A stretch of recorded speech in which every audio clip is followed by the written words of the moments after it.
बिगड़ गई रे जिंदगी।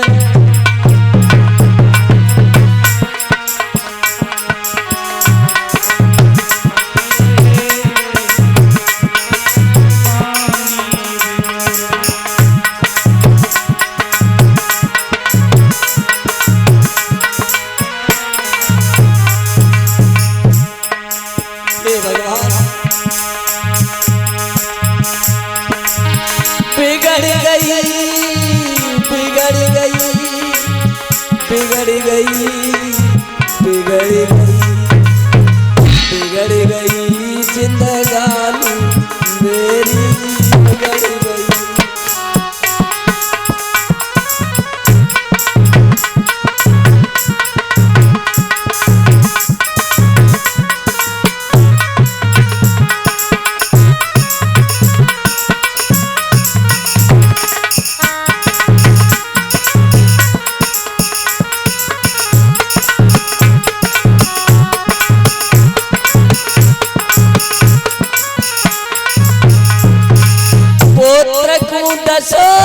रोशन पायो पुत्र रोशन पायो कंगरज धारी गई। बिगड़ गई जिंदगानी मेरी बिगड़ गई। जिंदगानी मेरी बिगड़ गई।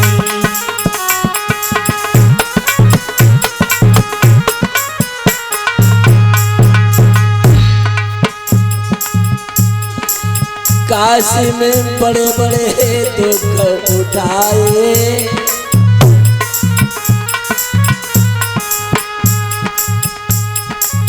काशी में बड़े बड़े दुख उठाए, काशी में बड़े बड़े दुख उठाए।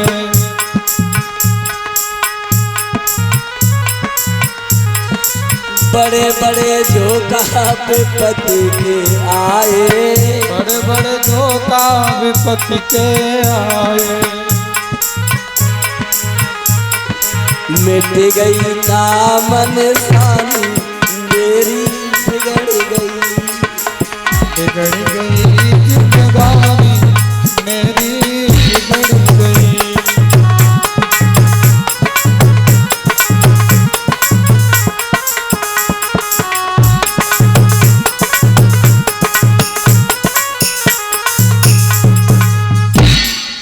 मैया आज पुत्र को लेकर के गोद में रख के पपक पपक करके रोती है और पिछली याद करती है। हे विधाता, हे पार ब्रह्म परमात्मा, ऐसा मैंने कौन सा कर्म किया है जिस कर्म के कारण मुझे आज ये समय देखना पड़ रहा है। हे ठाकुर, हे पार ब्रह्म परमात्मा, आज मैया फूट फूट करके 9 मास गर्भ में धरो,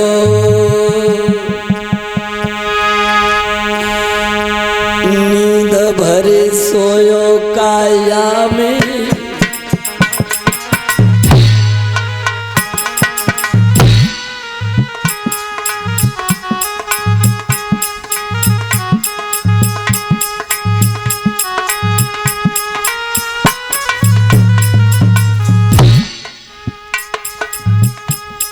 मैंने पालकियों पर मस्त बैठे ना पाई छाया में।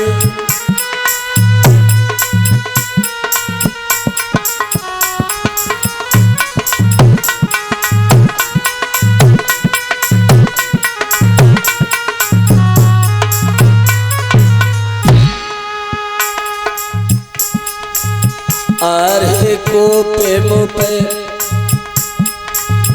पनवेश्वर रूठे,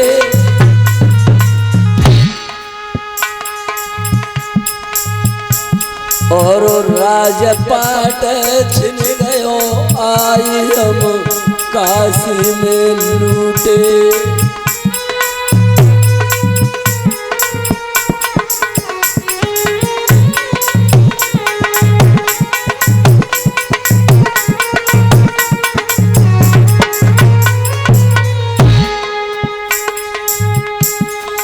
हारे परियम पे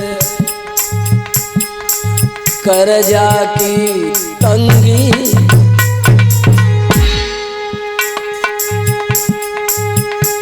और बिके नीचे घर जाई धूप पे हुक्म करे बंगी।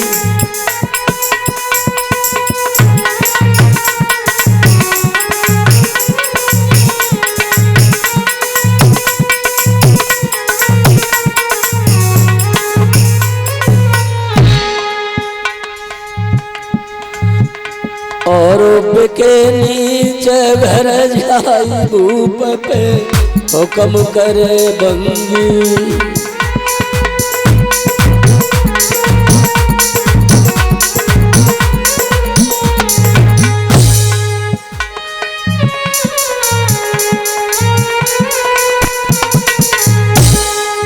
हरे कर्म गत कार्य नाई करे,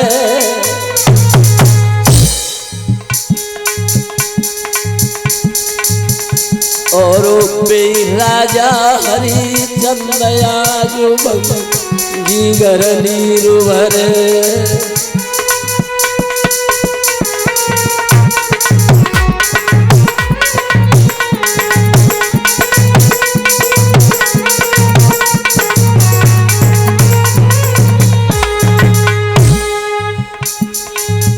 अरे कर्म की निकर गई हेठी,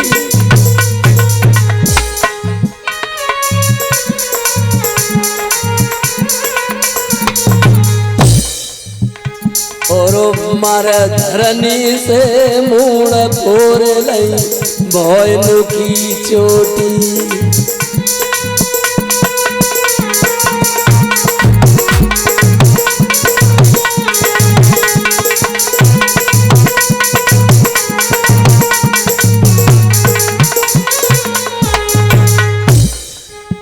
अरे दाग को कोई ना दिल भैया,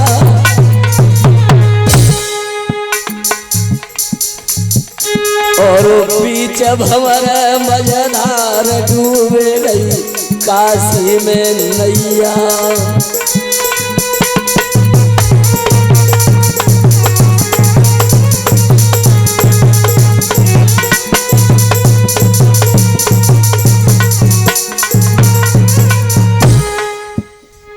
भागवत के प्रेमी श्रोता आज मैया गदगद कंठ होकर के अपने पुत्र को गोदी में रख करके रोती है, नाना प्रकार से विलाप करती है, मरघट को ले जाती है। आधी साड़ी पहने हुए है, ओढ़े हुए शीश पे आधी को फाड़ करके उड़ा लेती है, पुत्र को मरघट में ले जाती है। मरघटिया बने हुए राजा हरिश्चंद बैठे, हरिश्चंद के पास पहुंचती है आज रानी तारा।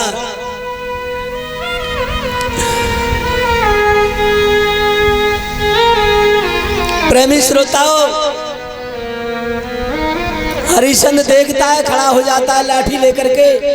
कौन है भाई? इस समय रात्रि के 12 बजे हुए।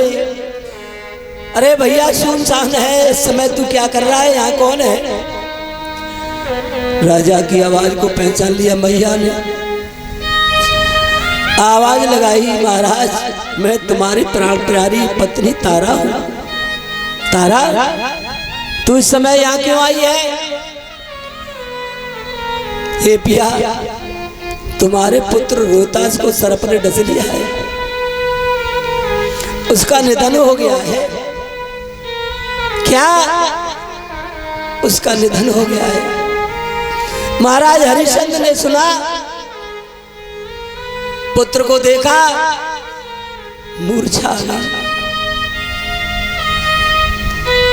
ऐसा कौन पिता हुआ अपने पुत्र के मुख को देख करके जो मूर्छित नहीं होगा? महाराज हरिश्चंद मूर्छित हो गए। कुछ समय पश्चात जब मूर्छा जगी, मूर्छा टूटी, प्रेमी श्रोताओं खड़े हो गए, धर्म याद आ गया। रानी तारा, पुत्र है हमारा आपका, कोई बात नहीं, लेकिन यहाँ आज मेरा धर्म चला जाएगा। मैं मरघट में रहता हूँ, कर का टका चुकाता हूँ, जो भी मुर्दा आता है उसे एक कर का टका लेता हूँ। पुत्र की अंत्येष्टि क्रिया करने के लिए, दाह संस्कार करने के लिए तुझे एक कर का टका देना होगा हे रानी।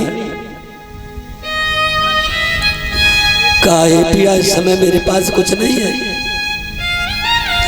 मैंने आधी साड़ी फाड़ करके अपने पुत्र को उड़ा दी है और आधी मेरे पास है। कहा आधी साड़ी दे दे, मैं अपने मालिक को क्या दिखाऊंगा। अरे उस दिन की याद कर जिस दिन गंगा पर हम और तुम दोनों मिले थे। उस दिन तेरा धर्म जा रहा था, तूने मुझे घड़ा नहीं उठवाया था। आज मेरा धर्म जा रहा है।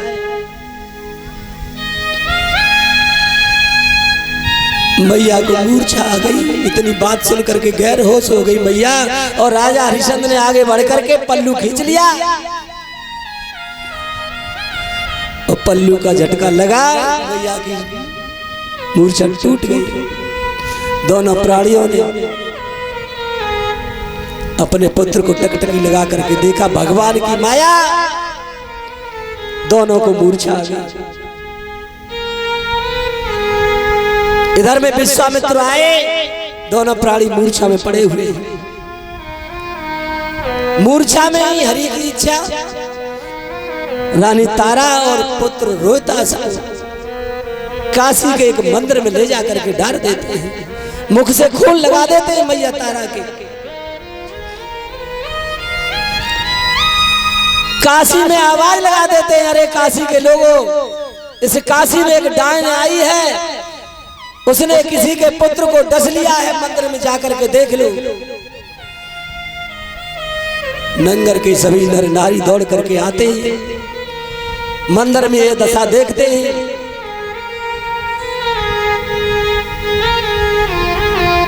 हरिया को बुलाया जाता है, राजा हरिश्चंद्र को मरघट से हाथ में तलवार दे देते हैं। कालू, उनके इस डायन का वध कर दो। और जैसे ही राजा हरिश्चंद्र हाथ में तलवार लेकर के मारने